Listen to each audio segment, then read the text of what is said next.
टोन उठा दे बेटा। शान वाले भैया बचवा बाबू हमार मतलब अरे भैया सीजन को जो नहीं चला पैसे कमा के महीना में कबा महीना में हो गल हूँ बाबू।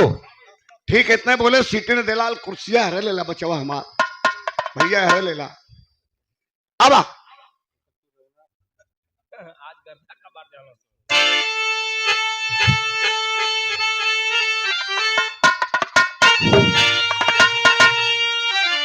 लंका जीत प्रभु श्री राम।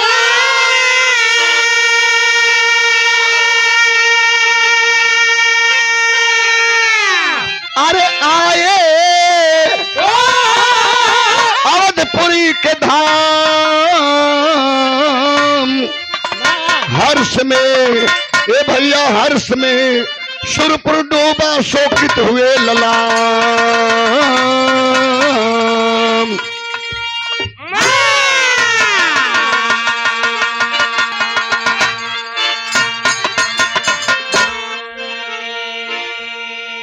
रामायण का खंडन कर रहा हूं नहीं, जो रामायण में लिखी बात है उसे निकाल करके आप तक रख रहा हूं।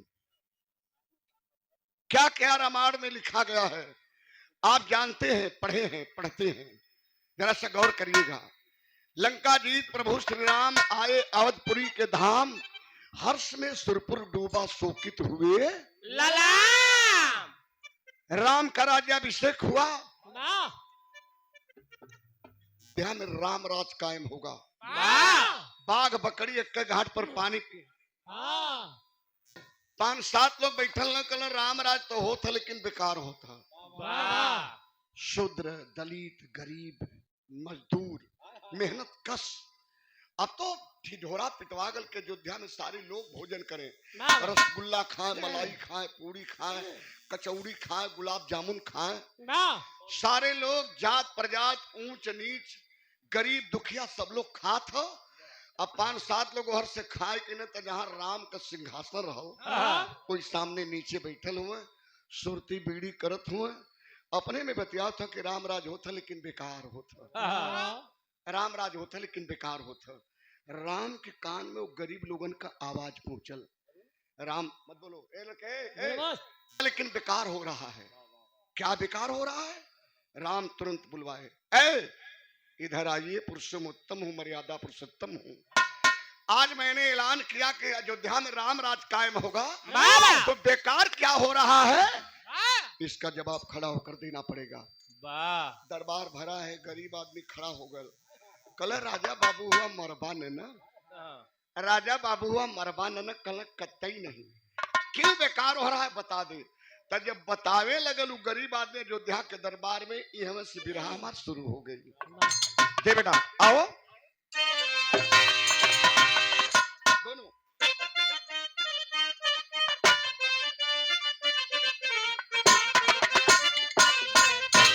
यह कहलस ए अवध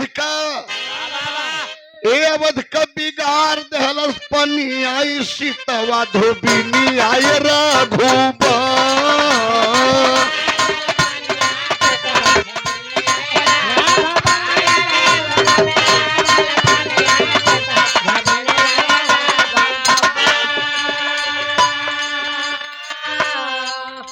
लाइन में कोटेशन है कि अवध का बिगाड़ दहलस पनिया है सीतवा धोबिनिया ए रघुबर। कलम मतलब बतावत है। वो गरीब आदमी कहलक 12 बरिस पहले एकर मर गल सजनवा,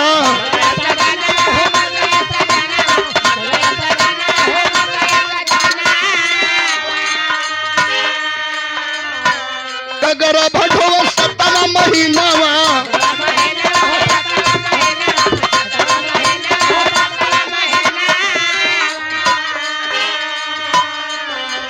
के करा से कैलसी नदनिया सीतवा धोबिनी आय राघुबा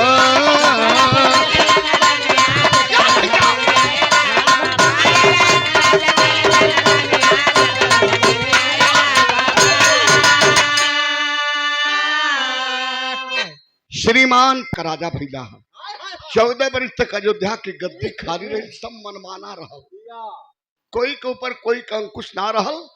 यही नगरी में दल्लू धोबी रहल, उनकर मौत हो गई 12 वर्ष पहले। अरे वाह भारत जवानी का नैया खेवत उनकर दुल्हन सीतवा नाम के धोबी। दल्लू धोबी के दुल्हन का नाम सीतवा नैया खेवत, लेकिन संजोग हो कि एहर भी 7 महीना से गर्भवती है। तहे राम जवने नगरी में 7 महीना का विधवा, एक विधा औरत 7 महीना का गर्भवती हो, वो नगरी में रामराज कैसे कायम हुई? कैसे बाघ बकरी एक घाट पर पानी पी है? जवने नगरी में एक विधवा और गर्भवती हो, वो नगरी में कैसे रामराज कायम हुई? तब लेके गदा हनुमान जी खड़ा हो गई। पहले सुनना ओकर बात, ओकर बाद हनुमान जी लेके गदा खड़ा होके मालूम है का कहना है? जय श्री राम। कहाँ है, किधर है, बता दो हमें, कौन है? वो डेरा के बैठ गए, जौन कहत रहो डेरा के बैठ गए कि का गदा मारे न हमके। राम कहला खड़े हो, बताओ किधर मिलेगी? कहला दूर न मिली, वही है, वही स्टॉल पर जो पूरी कचौड़ी मिल रहा है, वही स्टॉल पर पूरी थाल में पूरी में सब्जी लेके खाते है। लेकिन हमके बताइया मत कि वह बतौल सो के मैं हमार मोश दाढ़ी कुल कबारली बड़ा हर्राफा है, बड़ा लड़ाकिन है। अब हनुमान जी पहचान के लिए वह है गैलन, पीछे से लेहले गदा, गुस्सा में लाल पकड़ के पीछे से ये बाल झोटा एक पटकनिया देला, खींचत पटकत घसीटत राम के सामने। यही है राम कलन की। बताओ हम राम राज कायम करने जा रहे हैं अयोध्या में, तू गर्भवती हो गई, तेरा पति 12 वर्ष पहले मर गया, किसके साथ इतना गलत काम की? अयोध्या में कोई राजा नहीं रहा, तो इसका मतलब थोड़ा ही कि प्रजा बिहबावलपुर हो जाए। तो कहीं गलत की? कल हमार बारवा छुड़ावा तब ने बताई। हनुमान जी बार पकड़ के भी दबल ही हो कला कपिवर छोड़ दीजिए। जब बाल छोड़ने तक खड़ी हो गई, थाली के जूठे हाथ हो, थाली वाली पूरी सब्जी फेंकाई गई, हाथ जोड़लस, हाथ जोड़ कर रोत है। आ रोए के सामने का कहले बाबू तनी गौर करिए, कैसे बेटा? आओ।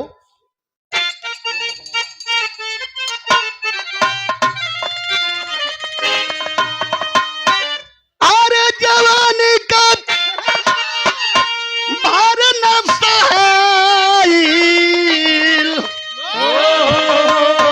तब भारी कैली पनये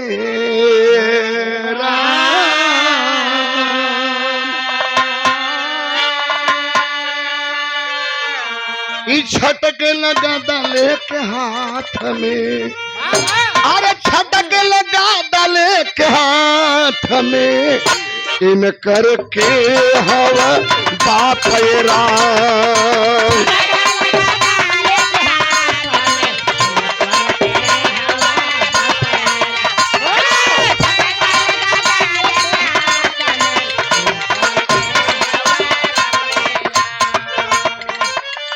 रहल कुंवर इनकर माई,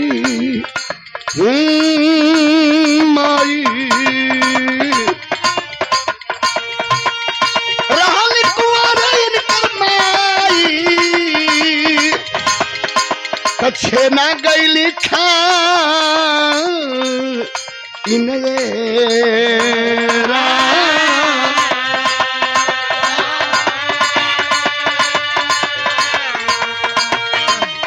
नहीं हो अपने आप, पैदा भाई गई हो अपने आप इन करके हवा बाप राम।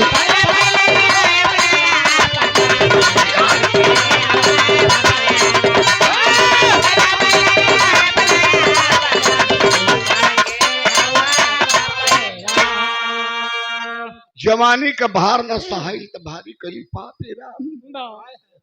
हे राम हमसे गलती भइल जमान रहली खाले ऊंचे कदम पर गल, हमसे गलती हो गल, लेकिन जौन हमार बरवा पकड़ के वहां से खींचत घसीटत लिया हो कदवा चमकावत हो कि मारब धंस जाई। खाली बता दे कि इनकर बाऊ के है, इनकर बाप के है। हनुमान चालीसा में तो लिखल हो कि शंकर सुमन केसरी नंदन तेज प्रताप महाजग बंदन। इस शंकर के बेटा हूँ कि पवन के बेटा हूँ कि केसरी के बेटा हूँ, केकर बेटा हूँ। इनके माई के जानत है रहली कुंवार, इनकर माई तो छेना गईली खाई राम। गौतम ऋषि की बेटी अंजना रही और अंजना को गौतम ऋषि श्राप दे दिए कि तुम कुंवारेपन में माई बन जाओगी। तो माई बने के डर से हम न बनी, वही डर से जाल के घोर जंगल में कुटिया बना के अंजनी अकेले रहता नहीं। ना कोनो मर्द से भेंट हुई, ना मिलन हुई, ना माई हम बना। तो ही कुटिया में अंजनी अपन जीवन बिताओ तो नहीं। पूज्य हमारे नंदा गुरु जी के आ हमरे संगे जे गलत कैले है यही दरबार में कहीं उ खात हो वो आयल है, ओके पकड़ के ले आई। अभी तक तो विधवा है, लेकिन आज राम के सामने सुहागिन बनब। आज यही दरबार में सुहागिन बनब। कोटेशन हो गया। हनुमान जी सर नीचे लटका ले। राम कला बतावा के तोहर बाबू हो। बतावा। राम कला के हे हनुमान जी बताइए आपके पिता कौन है? शंकर है कि पवन है कि केसरी है, कौन है? हनुमान जी नीचे मुड़ी के लिए कलन के कई बात बताओ थे। कलन हो जानकारी हम बतावत है। बिहार में भभुआ पड़ेला और ई भभुआ के धरती पर शंकर जी गांजा पिए तना शिलाखंड पर बैठ के। अरे वाह। गांजा जब जर गल तो ओके उलट देना हाथे पर। वो मन का निकला राख गांजा का भस्म, ओके रगड़ के फूंक देना। तो रखिया उधराइल, वही में से खलैका निकल गल। रखिया से हो पढ़ले न हूँ, रमेड़वा में लिखल नहीं है। बुद्धू जैसन कोटेशन करते हो, रमेड़वा में लिखल नहीं है। रखिया फूंक देने तक लइका निकल गल, लगल दौड़े लगल बढ़े। भोलेनाथ कहला बाबू सुन सुन सुन, तो के गांजा के राखी से पैदा कली तोर नाम धे दे। तो दौड़ के आयल, कहला देख तो के गांजा के भस्म से पैदा कली, तोर नाम भस्मासुर धर थे। भस्म से पैदा किया इसलिए भस्मासुर हो। और एक वरदान दे रहा हूँ, दाहिना हाथ जिसके सर पर धरोगे वो जलकर राख हो जाएगा। जो बढ़ बऊर वही जंगल में भस्मा लगल, घूमे लगल, टहरे 6 महीना बीत गल, तनी और बड़ा हो गल। ये भैया एक दिन ओकर नजर पार्वती जी पर पड़ल। पार्वती जी के देखल कल गजब आइटम बाबा, ये जंगल में इतनी सुंदर माल। तो कल इनके तो अपनाई ले, लेकिन ये बुढ़वा रोड़ा है। ये बुढ़वा रोड़ा ने तिनके तो अपनाई ले। बुढ़वा मतलब शंकर जी। गैल शंकर जी के पास, कला का हो है जो बर्दनवा चलेवा भस्म होएला, ई सही है कि गलत है? भोलेनाथ दिमाग लगाओ था कि कुछ मिजाज में लगत है। कल करे बचवा ट्राई नहीं के लिए कहीं का, तब भस्मा कले जंगलवा में मिलता है कि बाकी हम कैसे ट्राई करी। हम सोचे थे कि आवा हम तोहरे पर ट्राई करी। देखा भोले ही नाथ के ऊपर हाथ लगल बढ़ावे। आप भोलेनाथ कल जही हथवा धोए न देना, जोर जब हम भस्म हो जा चले भाग लहल दौड़ाए। भभुआ से करमचट बांध पार कर ले गल जंगल में, झाड़ी में, खोहा में, पहाड़ी में। दौड़त दौड़त झाड़ी में फंस के बघम्मर छूट गल। नंगे दौड़त हम भारत लहराए। जात जात एक चट्टान का खोहा पौले, वही में घुसे लगल।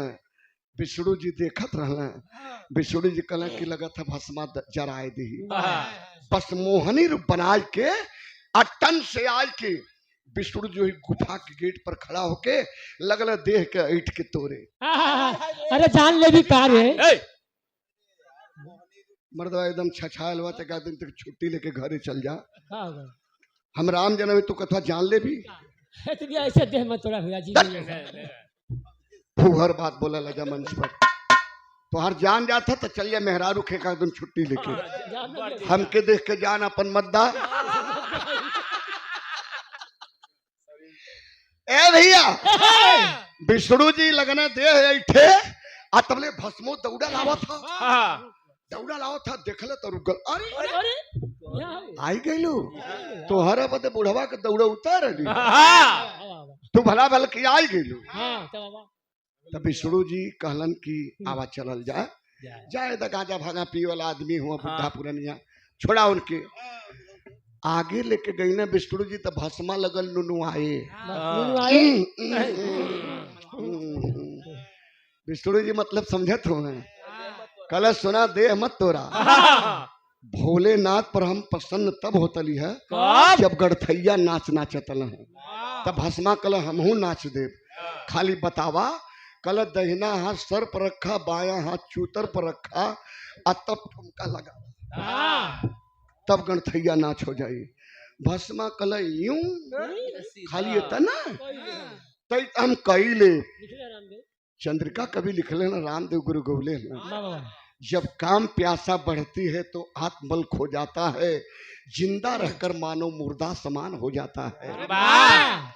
भस्मासुर कामातुर रहा बाबू काम वासना के आग में उसकी बदन जल रही थी। धार से बेहिचक दहिना हाथ जमी सर पर रख ले बाया चुत्तर पर रखू ना पल तब से जल के भस्म हो गल। विष्णु जी असली रूप में आए के भोलेनाथ के निकलने आवा आवा आवा आवा बहरे निकला मन का हुआ कल भैया भस्मा दौड़ौले नंगे है ये मन हम देखा वहरे देखा बग हमरवा करो छुटल कल आवा खोज लेवल जाई आवा ओके हम जलाए दिली।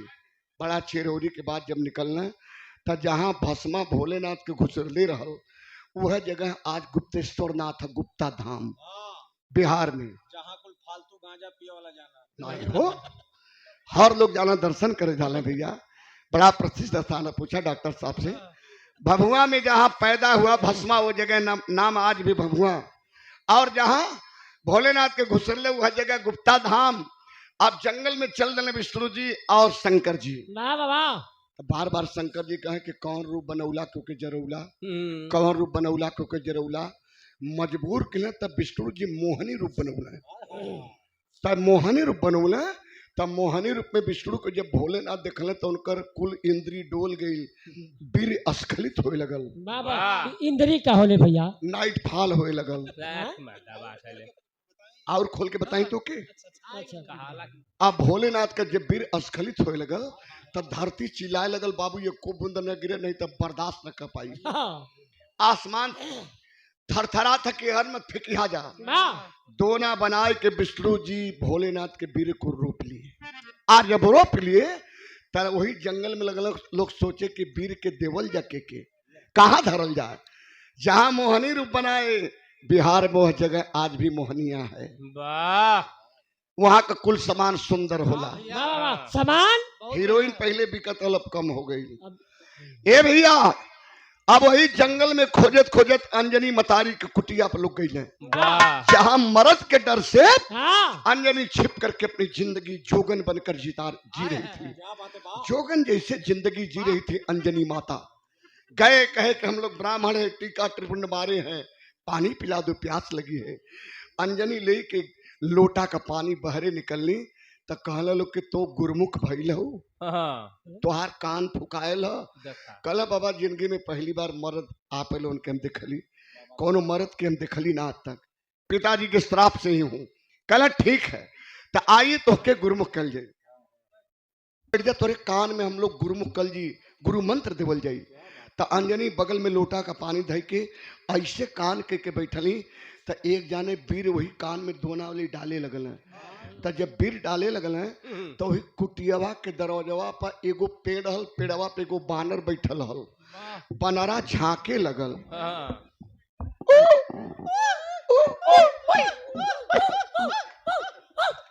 हिलावे न कुल लगल पेड़वे के हिलाए के झांकत है कि यहन अइला सोन पानी मंगला सोन फिर कनवा में का डालत हो सोन। तो वीर में बंदर के मुंह की परछाई आ गई। ओकर नाम केसरी रहल, केसरी बंदर, केसरी नामक बंदर के मुंह की परछाई दोना के वीर में आ गई।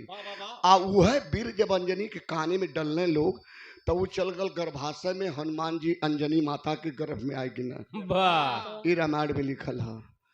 काने में तेल डाला कबो खूट उठ हो जाला तो तेल मुँह में चली चाहे नाकी में चल जाई, कि कहो काने में डलाई तो गर्भाशय में चल जाई। क्या लिखी हुई बात है, सोचिए आप लोग विचार करिएगा। ये रामायण में लिखल है। ये भैया हनुमान जी खाली बता दे कि शंकर के वीर सुमन का झोंका, पवन का झोंका, आ केसरी बंदर के मुंह के परछाई, शंकर सुमन केतरी नंदन तेज प्रताप महाजग बंदन। तबले हनुमान जी का गदा गिर गल अयोध्या के दरबार में, सिकुड़ के बैठ गए। इतने में सुनत सुनत अंगद रहला, अंगद खड़ा में लग रहा साथ की धोबन, अरे वाह, हमरे भाई बिरादर को नीचा दिखाएगी।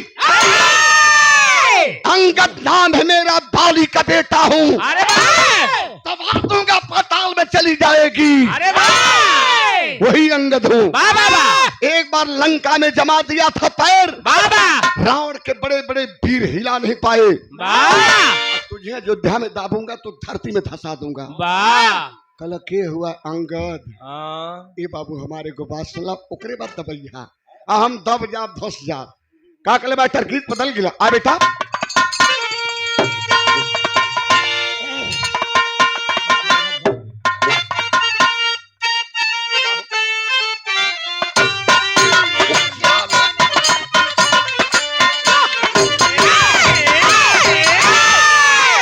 एक दिन नदी के तीरे, अरे जाता रहली धीरे रे धीरे,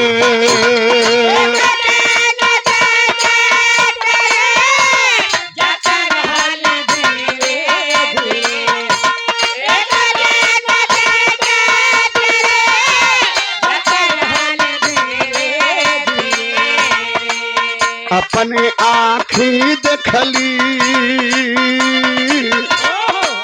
अपने आँखी देखली, सुगारे सुरतिया यज्ञ में जरल हो राम।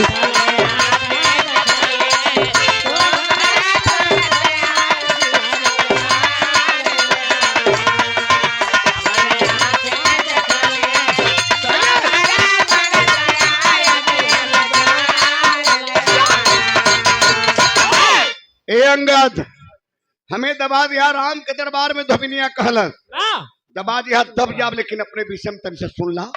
का बतल बाबू से खिजिन, अरे बाबा हमसे बघार, अरे माई तोहर मंदोदर की तारा,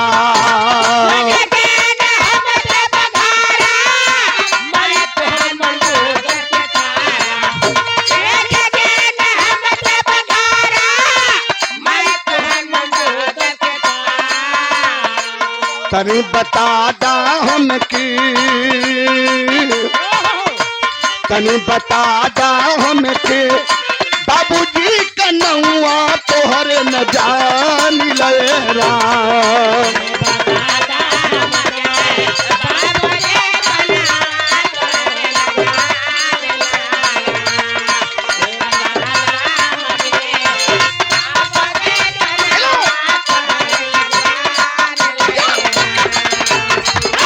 हे अंगद, तोहरे बाबू का नाव है, पानी का भार न साहिल त भारी कली पापे राम। लेकिन हनुमान अंगद जौन हमके अंगुली दिखावत हो, धरती में दबावत हो, गदा से मारत हो, तो अंगद बताओ इनके बाबू का नाम है। कना रे जमाना जानता है, बाली पुत्र अंगद हूँ, बाली का बेटा अंगद हूँ। बाबा तो हमसे सवाल कर रही है? कल बाबू सुना तो के जानकारी नहीं है। तुहार माई में झुकी रहली, में झुकी वाह मेजुकी में झुकी सप्तऋषियन के कुटिया के अगल बगल बैठ के दाना खाए, जूठा लोगन के खाए के जिए पहले संजोग रहल। कहाँ रहल? ई रमेड़वा में लिखल है, हाँ संजोग रहल कि सप्तऋषि लोग दूध एगो दहेड़ी में आहारा पर धइ के चल गए नदी में नहाए। आ एगो विषहर कोबरा नाग, वाह कोबरा नाग, भैया बोला मत, भैया भैया भैया दिनेश भैया, बस आखिरी पॉइंट पर पहुंचल ही। ई मुलायम बाबू की ओर से पुरस्कार पुष्पहार बहुत बहुत धन्यवाद। कोबरा नाग आलो इस दहेड़िया में, दूधवा के दहेड़िया में विष छोड़ के चल गए। हम सोचे लगली, मिजुकी सोचे लगल कि जौने ऋषि लोगन का जूठा अन्न खा के जीला, आज लोग दूधवा खाई है तो कुल जाने मर जी हैं। ऋषि लोग नहा कैले, थाली में खाना पड़ल, दूध पड़ही वाला रहल, आ तबले मिजुकी छटकत छटकत गईल, आई दूधवा के दहेड़िया में कूद के तैरे लगल। जौन मिजुकी पानी में रहले, गरम दूध में गईल तो तैरत होके फराई होके मर जाए चाहिए, लेकिन मिजुकी तैरत हर। सप्तऋषियों ने दिमाग लगाया, ध्यान लगाया, तो ध्यान यह मिला कि तो श्रापित कन्या है। तो अपने शक्ति ऋषियों ने उसे जिंदा किया। जब बेटी हो गई तो नाग के विष वाली बात बताई कि आप लोगों का अन्न खाकर मैं जिंदा हूं, तो आप लोगों की जिंदगी में अपनी जान देकर बचाना चाहिए, लेकिन आप लोगों ने मुझे श्राप से मुक्त कर दिया। तो हे ईश्वर, आप सातों लोग हमारे पिता हैं। वही कुटिया पर चौका बर्तन करे लगल, कपड़ा साफ करे, कुल करे। धीरे धीरे 16 साल का जब उम्र भइल, एक दिन सातों ऋषियन का नगोटी ले जाके नदी में साफ करता हल। ना पता कौने ऋषि के नगोटी में मरी सूख गई हल। ई मरी का होला भैया? नाइट फॉल भइल हल, वही मरी वही नगोटिया में झुराए गल हल, ओके रगड़ रगड़ के छोड़ावत रहल। ई लिखल हो। आज जब हाथ से ना छूटल त लड़की ना लगल दांत से छोड़ावे। आज जब मरी नगोटी वाला दांत से खींच के छोड़ावे लगल, मरी तनी सा लबाब पौलस त सर से दांत के पेटे में चल गई, मुंह से। आज जब पेटे में चल गई तो लड़किया गर्भवती हो गई। कहो भैया, मुंह से खवाई तो गर्भ में जाई, आमाशय में जाई कि गर्भाशय में जाई? डॉक्टर साहब लोग बैठे हैं यहाँ, विचार करिएगा आप लोग। आप लोग बड़े महान हैं, रिसर्च करते हैं, ऑपरेशन करते हैं आप लोग, लेकिन लिखी बात मैं बता रहा हूं कि मुंह से खैलस तो गर्भाशय में चल गल, और वही गर्भ में अब पले लगल बच्चा। धीरे धीरे 7-8 महीना भर तो ऋषि लोग कहला लड़किया गड़बड़ाई गई का, गड़बड़ाई लगत है, पियर लगत है देहिया, कुछ रह के उल्टियों पलटी करैले, ये गड़बड़ाई कहाँ? ये कौन साधु अपने में गलत किया? जो बेटी थी इसके साथ कौन गलत किया? इसने किया, इसने किया, इसने किया, इसने किया, किसने किया? इसने किया, दाढ़ी वाला बाबा। तले किया, रोवे लगल, कल हमरे संगे कोई ना कैलस, हमरे संगे कोई ना कैले, घटना हमरे संगे यह घटल बा। नगोटी में मरी सुखल, लोही के दांते से खींचत रही, छुड़ावत रही, आ वह सड़क के हमारे पेटी में चल गई। हम गर्भवती हो गई तो ऋषि लोग कल तबे के ढाप तोप के कर बियाह कर देवल जाए, कोई के हाथ बात धरा देवल जाए। तो एक जाने उठल तो चल गए रावण के पास, आ एक जाने उठल तो चल गए बाली के पास। दुल्ही एक दुल्हा उठा गए, दोनों मुसर चंड। रावण कहे हम बियाह करब, बाली कहे हम बियाह करब। तब से बाली गरजल रावण के देख के, रावण वही बाली हूँ, भूल गए? एक बार दबाया था यही काख में, तो 6 महीना के बाद छोड़ा, और याद कर ले, ब्याह कर लेने दे हमें, मैं इस बार दबाऊंगा तो 9 महीना बाद अस्थिर कर दे। मतलब गुस्सा में 3 महीना बढ़ा दे। बारे कवि जी, बारे कवि के लेखनी गुस्सा में 3 महीना बढ़ जाता है। अजमाइश हो जाए, जे वीर हम खींच के ले जाए ब्याह कैले। अच्छा, ये दोनों मुसर चंडवन के दिमाग देखा, लड़की अबला है, गर्भवती है, एक मिला एक हाथ बाली एक हाथ रावण, अपन अपन दोनों पकड़ के अपने फिर चक्कर में लगने सो खींचे। सुंदर रहा ऋषि कन्या रहल ना, खूबसूरत रहल। ए भैया खूबसूरत हल लगने सो खींचे, बाली अपने और खींचे, अंगद अपने और खींचे, इतना खींचले सुन, इतना जोर लगने कि बीचों बीच वो कन्या फट गई। आ लड़की जब फटल तो गर्भ 8 महीना के धरती पर धड़ से गिरल। आ रावण जो उन्हें के पौले के पुष्पक विमान बैठाए के लेके उड़ गए, चल गए। वही एक स्तन वाली मंदोदरी हुई। मंदोदरी एक स्तन वाली नारी रावण जो ले गया, आज उन्हें के बाली लेके जाए लगल तो रोए लगल कि हे महाराज, हमके तो ले चलता, हमारे गर्भवा में इहो पलत ले, इहो के ले चला, जिया देबा पाल पोस देबा तो तोहरे बेटावा कहाई। तब बाली जिस नारी को ले गया एक स्तन वाली वही तारा हुई। ले जाए के पल्लस तब वह अंगद भैला। ए अंगद तू बतावा कि बाली के वीर से हुआ कि ऋषि लोगन के नगोटी से हुआ? साउंड वाले जरा टेप ले आओ यहाँ बांधो से, ये बरहा बल्ले वा जर्सी बांधे के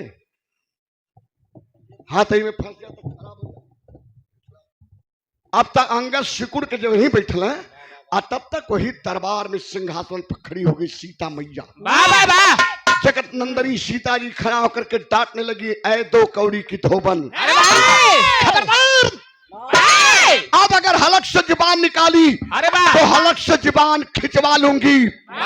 नहीं जानती है ये हनुमान नहीं होते, अंगद नहीं होते, जामोन सुग्रीव नहीं होते, तो मैं लंका से आकर अयोध्या की महारानी नहीं होती। अरे कल के हो सीता जी, हम हूँ सीतवही लेकिन धोबी नहीं शुद्ध रही दलित है, धोबी नहीं शुद्ध रही दलित, हमसे गलती भले तो सीतवा है।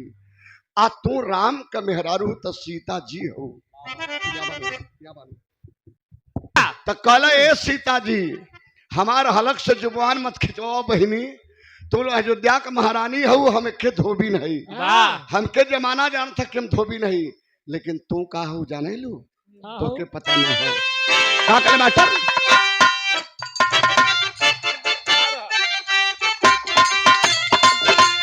हम हूँ या बला तो तू हूँ या बला,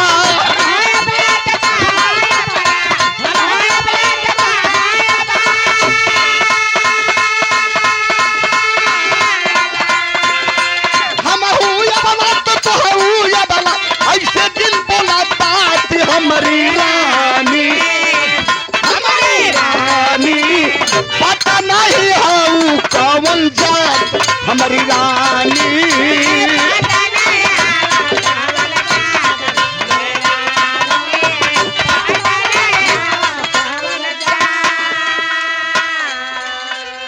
ए सीता तू कौन जात हो? राम छत्री हुआ, राम से बिया हो गल तो छत्राणी नहीं हो। कौन जात हो तो के पता ना हो, लेकिन हमके पता है चूंकि लिखल हो। का लिखल हो? तोहरी कहानी जानत बातें घर घर हो,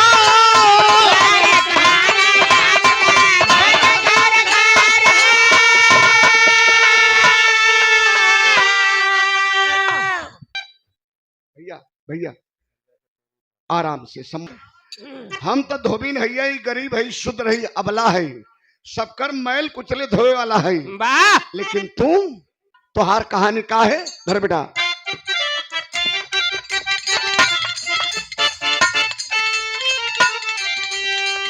तोहारी कहानी जानत बाटे घर घर हो,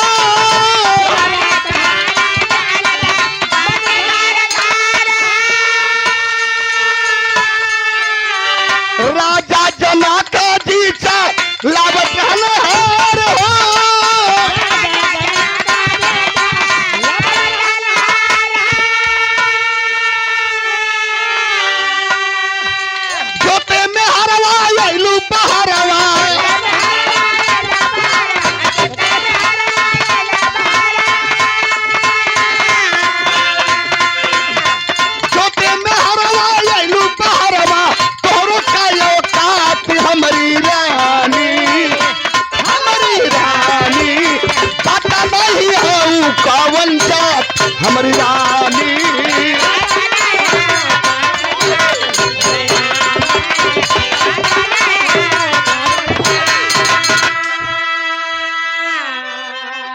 लिखल है का कि जनकपुर में एक बार सूखा पड़ल है 12 बरिस का, और कौनो ज्योतिषी बतौला राजा जनक के कि रात के 12 बजे राजा रानी नंगा होकर सोने का हल चली है तो पानी बरस जाये। वाह तो राजा जनक रानी सुनैना नंगा होकर सोने का हल लगला चलावे।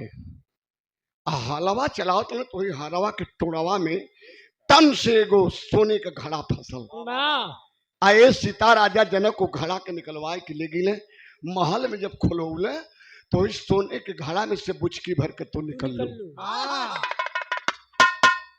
वो घड़वा में कौने बिरादर का खून मूत वीर भरल हो। चमार का, डोम का, ढरकार का, बिंद बियार, मलाह, तेली, तमोली, हिरगड़िया, कुनबी, कोयरी, खुजड़ा, खट्टी, कौने बिरादरी का खून मुंह तो घड़ा में भरल हो। जौने से तू पैदा भइलू। हम तो धोबी नहीं, हमके चापत हो कि हलक से जुबान खिंचवा ले। इतने बता दा, ये लिखल बात बतावत है। सीता सिकुड़े लगली, कहला कि एक अंगुरी दूसरे पर उठावे से पहले ये विचार कर ले चाहिए कि 4 अंगुरी ओकरे और जे एक अंगुरी दूसरे को उठवाला। 4 अंगुरी ये सारा करला कि पहले अपने गिराबान में झांक कर देखो। हमार हलक से जुबान कटवावे से पहले तो ही जाना न राजा जनक के वीर से हो न रानी सुनैना के गर्भ से हो। तू सोने के घड़ा से निकलल हो। राम सीता कर देखला कल घड़ा में से निकलल हो। घमलौरे हो कहा ये तना जबले राम कहला तो लगल कि सर्वा अयोध्या के दरबार में सबके सांप सूंघ दिले। सन्नाटा हो गया, दरबार की सारी गति रुक गई, खामोशी व्याप्त हो गई। तो कवि को लिखना पड़ा, बेटा बढ़ा लो। अरे अयोध्या में सन्नाटा छा गया, छाती करक उठिच गया, कलेजे काटा काटा काटा काटा, छाती करक उठी चुक गया, कलेजे काटा। अयोध्या में सन्नाटा छा गया। अरे वाह ये मेरे उसे दे दा। ठीक है तो भैया मेहनत करता हूँ भैया में 40 रुपया कम हो। ई कौन रेट लगला जोड़ 70 वाला। मर्दवा चूतिया कर तोरे नजर में दारू पिए ला। अरे भाई ऐसे पूरा घी का काम करे थे। तोहरे नियर दुनिया में खोजले आदमी कहीं नहीं मिली है। वही में तुम्हें जिंदा गड़वा दूंगा, दीवार में चुनवा दूंगा। पुरुषोम उत्तर राम नाम है मेरा। अरे वाह पुरुषोम उत्तम पुरुषोत्तम मर्यादा पुरुषोत्तम राम नाम है मेरा, जिंदा गड़वा दूंगा। अरे वाह कहले वही दिन तो राम राज कायम हो गया। कहला जहिया जिंदा गड़वा देगा राम अयोध्या में के धोबिन के दलित शूद्र के, वही दिन राम राज तुहार कायम हो जाएगी। वाह तैयार हैं हम, तैयार हैं गड़वा दा, लेकिन अपने विषय में तरी से जान ला। हे राम अपने विषय में जान ला। का कले मास्टर देता हमारे से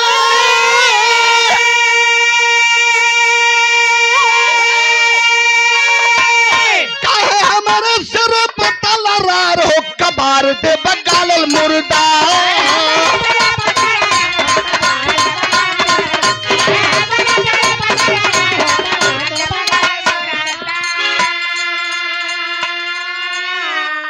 कैसे पैदा भइले तुहार बाउडा बताई, आ तुहारा के कैसे पैदा कैली तुहार माई।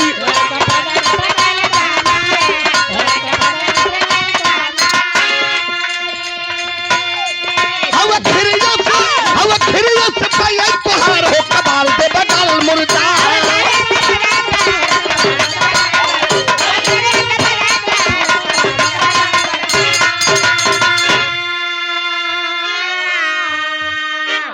जिंदा गड़वैबा के धोबिन के शूद्र के और रामराज कायम करवा। तोहरे कई पीढ़ी के विषय में हम जानी ला लिखल हो। तोहर दादा रहला राजा अज निपुत्री रहला, है जन डढ़िया हिलावत हुए गुरु वशिष्ठ तोहरे कई पीढ़ी के गुरु हुए। यह बतौला कि आज तोहार वंश बरखा चली, लेकिन धरती खनवा, धरती खनवा तो तोहार वंश चल जाई। राजा आज पोखरा खनवाए, जब वशिष्ठ जी बताए, निकले नवरथ बारी बारी बलकारी ललना। आगे काम रहना जारी, ऐसी विधना की बलिहारी, प्रगटे दशरथ 10वीं बारी बलकारी ललना। 10 हाथ धरती खनाइल तो दशरथ प्रगट भइल जी। 10 हाथ धरती खनाइल तो नीचे 10 हाथ निकलना। एक रथ मिलल, वही रथ पर दशरथ निकलना बैठल। वह राजा चक्रवर्ती अयोध्या के भइल। अच्छा 10 हाथ नीचे जौन आदमी रही वो जी ही के मर जाई। बतावा जा, एक बित्ता नीचे गाड़ के माटी से तोप दा, तनका में टन से आदमी मर जी है। सांसा न ले जाए, ऑक्सीजन न मिली, और 10 हाथ नीचवा कौन ऑक्सीजन के मिले तल के जिए तहल। बारे वेद में लिखे वाला महामना लोग क्या लिखे हैं, हम कोई का नाम ना लेते, लेकिन याद रखिएगा, वह राजा दशरथ चक्रवर्ती भैया, उनकर ब्याह भी रानी कौशल्या खड़े रह गई। खड़े रह गई नहीं ब्याह बाल बच्चा ना भैया। अच्छा अच्छा, आज जब बाल बच्चा ना भैया तो कई इहो खड़े रह गई, इन्हों के बाल बच्चा ना भैया। ओकरे बाद तीसरी रानी सुमित्रा आई, वो खड़े रह गई, उन्हों के बाल बच्चा ना भैया। तो राजा दशरथ के पता लगल कि इलाहाबाद के आगे श्रृंगबेरपुर वजन श्रृंगी ऋषि हुआ जात का मलाह। 3 भाई हुआ श्रृंगबेरपुर में, 3 भाई हुआ जात का मल्लाह हुआ। श्रृंगी संगम प्रयाग, श्रृंगी संगम प्रयाग। श्रृंगी ऋषि हवन करन तो मन से हब निकलला, तो वही हब में खाना खिचड़ी बना के खैले पर बाल बच्चा हो जाला। तो श्रृंगी ऋषि श्रृंगबेरपुर जहां निषाद राज का 3 किलोमीटर में किला जमी 2 हो गया।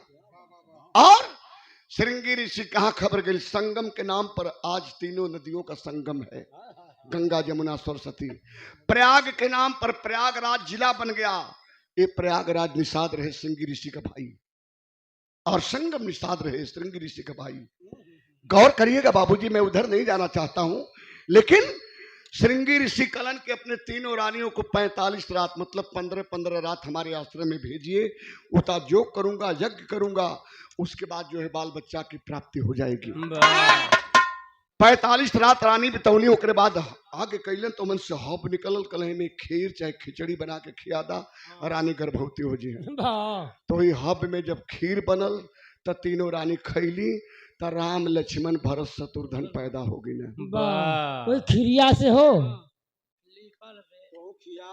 लिखल है, तो खिया के देख, अमाशय में जाई कि गर्भाशय में जाई, पढ़ले न हो कि खीर से राम लक्ष्मण पैदा भइल। अब सीता जी लगनी चिकोटी काटे, हे राम अयोध्या का कुल मेहरारू खीर खाए के लड़का हुआ वही, आपकी पैदाइश खीर से हुई है। राम कहला तो घड़ा से निकल गई, तो हम तक खीरिये से हो गई, तो कौन दोष हो, हम हूँ घमलौर तो हूँ घमलौर। आ तबले गुरु वशिष्ठ से रहना ही गल सात के 2 दिन कमंडल का जल मार करके जला कर राख कर दूंगा। तमतमाई के गुरु वशिष्ठ बोलन, बढ़ गल बेटा देता। अरे बीच सभा में बोले मधुरी बानी, गुरुवर ज्ञानी हो, आय अपने आप के बनैलू बड़ी सयानी, गुरुवर ज्ञानी हो।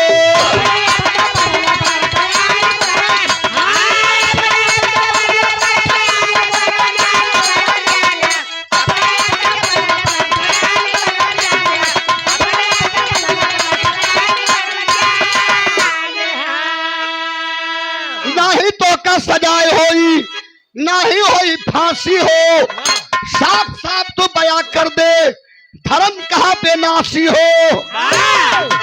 बोल दे बोल दे बोल बोल बोल, किसके साथ गलत करके पेट फुलाई है, बोल दे फांसी न हो दे, तुम्हारी गारंटी है। कल के हुआ गुरु वशिष्ठ, ये पुरुषोत्तम मर्यादा पुरुषोत्तम राम के 10 पीढ़ी के गुरु हुआ, तोहरो विषय में जानी ला। अपने विषय में पहले जाना गुरु तू, ओकर बाद हमके फांसी शुरू किया तू। का कहले पंचो तनी गौर करी है। तोहरा हम जानी ला करदानी गुरुवर ज्ञानी हो आ बीच सभा में भई न पानी पानी गुरुवर ज्ञानी हो। कल हमारे विषय में क्या जानती है? जला दूंगा कमंडल के जल से। क्या जानती है बताओ? एक बात बता दे पंचो, बिरहा से अलग की बात है। एक गरीब आदमी, एक मेहनत करे वाला नरेगा में मजदूर आदमी, रिक्शा चलाने वाला गरीब आदमी यही अपने औकात पे आ जाए, जिस दिन अपने औकात पे आ जाएगा यह जान लेगा कि हमें मर जाना है, हमारे पीछे बाल बच्चा घर परिवार कोई नहीं है, अपने औकात पे आ जाएगा मरने पर, तब बड़े बड़े दौलतमंद की हस्ती को हिला देगा। सोच गई धबिनिया कि अब हमें मर जाए, कहे हम मुआद है, एक मिला जरावे कथा, एक मिला जीभ खींचत था, एक मिला जिंदा गड़वावत था। तो वही अयोध्या के दरबार में अब रौद्र रूप बनौलस, लगल गर्जे का कहला मास्टर देता। अरे जैसे हो कसबा में तड़ पहले बेजोरिया भैया,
कौन पिता है?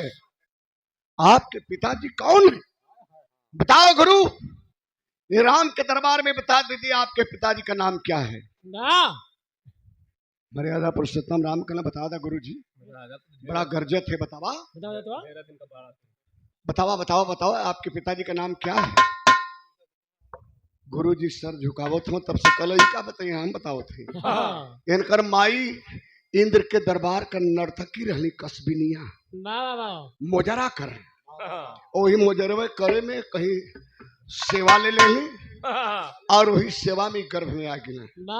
क्या पता है मोजरा सुनने वालों में कौन कौन गए थे, किस बिरादरी के लोग गए थे, यह क्या पता है? लिखल हो इनकर माई कसबिनिया रही ना, अपने बाबू का नाम जानो तो बताओ, हम तैयार हैं। मंच के माध्यम से कर रहा हूं, स्वामी जी हैं सामने, हमारी जुबान खींच लीजिएगा, इतना लोग बैठे हैं। नहीं अगर यकीन होगा तो ललई राम यादव का रामायण पढ़ लीजिएगा, सच्ची रामायण। ललई राम यादव, पेरियार ललई राम यादव लिखे हैं और हाई कोर्ट से मुकदमा भी जीते हैं।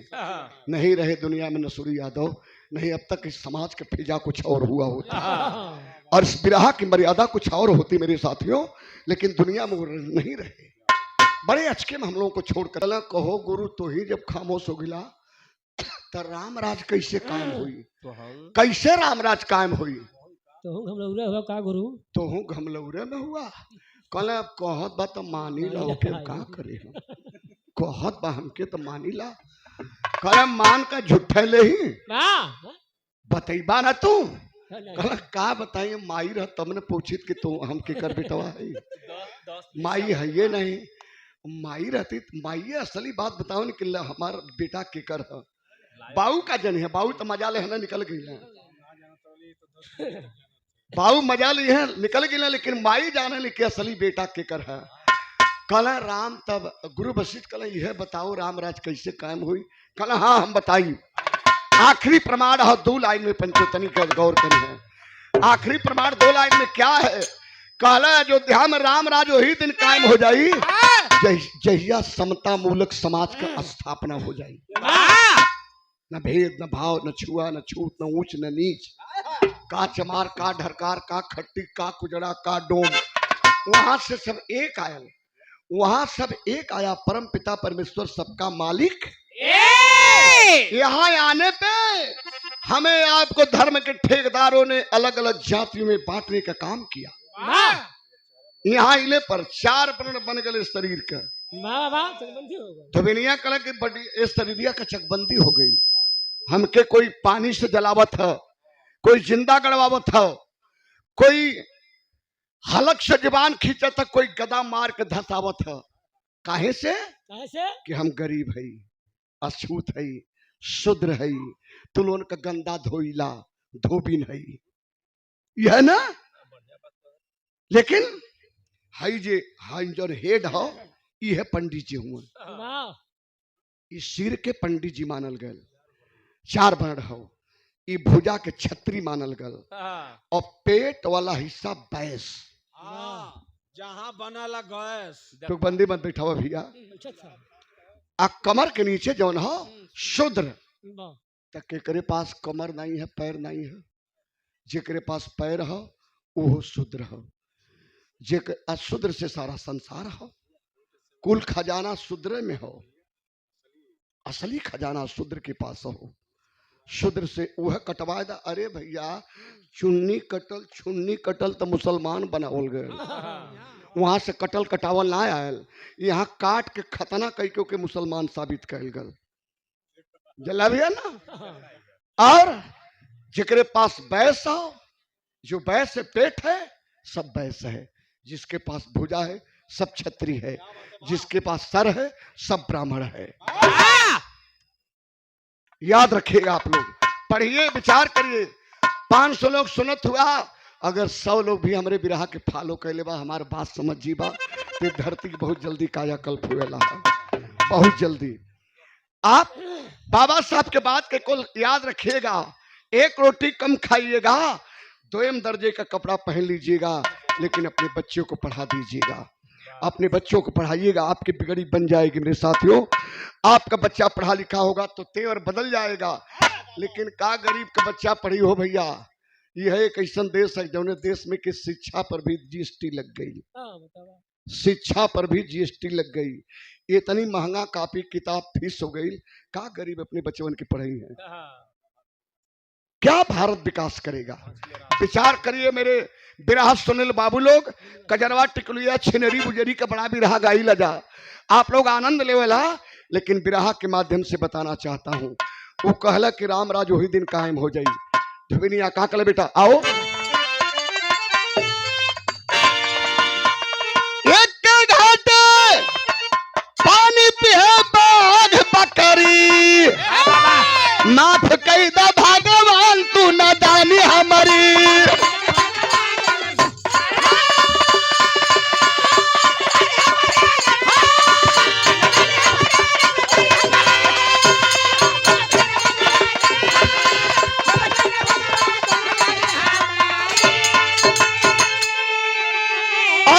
गलती हुई हमसे सरकार हो अब से अपन हम रहनी या सुधार हो हम अब से अपन रहन सुधार ले हमसे गलती नहीं तब से धोबिया दलुआ आई गल कर का हौरा कैले ही रे खैली पीली चले गई घरे वो हर घूमे का हौरा कैले ही कल वाह वाह वाह वाह वाह आओ ये लोग बड़ा नीचा हमके दिखावत हो जौन तोर अमल हमरे गर्भ में पलत ह, ये काम करके हमके नारी के दर्जा दे दा। हाय हाय चल जा घरवा से सेनहुरवा बड़का लेता बा, दौड़ल जा।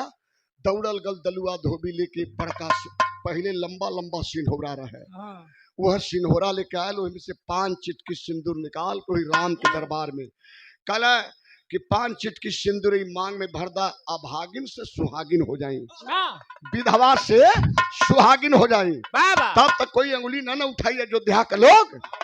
ये भैया 5 चिटकी सिंदूर भर के दल्लू धोबी उसे सुहागिन बनाकर अपनाया। कहला कि अब हम न सुधरब तो तू लोग कुछ सुधरा, कुछ हम सुधरी। कैसे मास्टर? हम न सुधरब तो काई समाज सुधरी, माफ कर दा भगवान तू न दानी हमारी।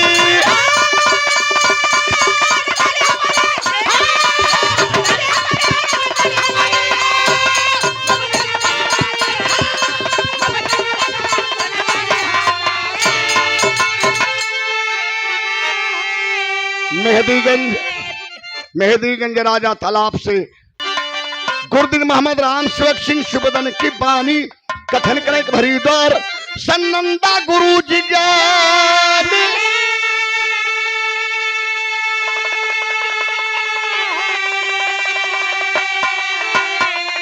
अरे अयोध्या में सन्नाटा छा गया, बेचू राम जन्म से प्रेम का बाहुर बाटा, अयोध्या में सन्नाटा छा गया।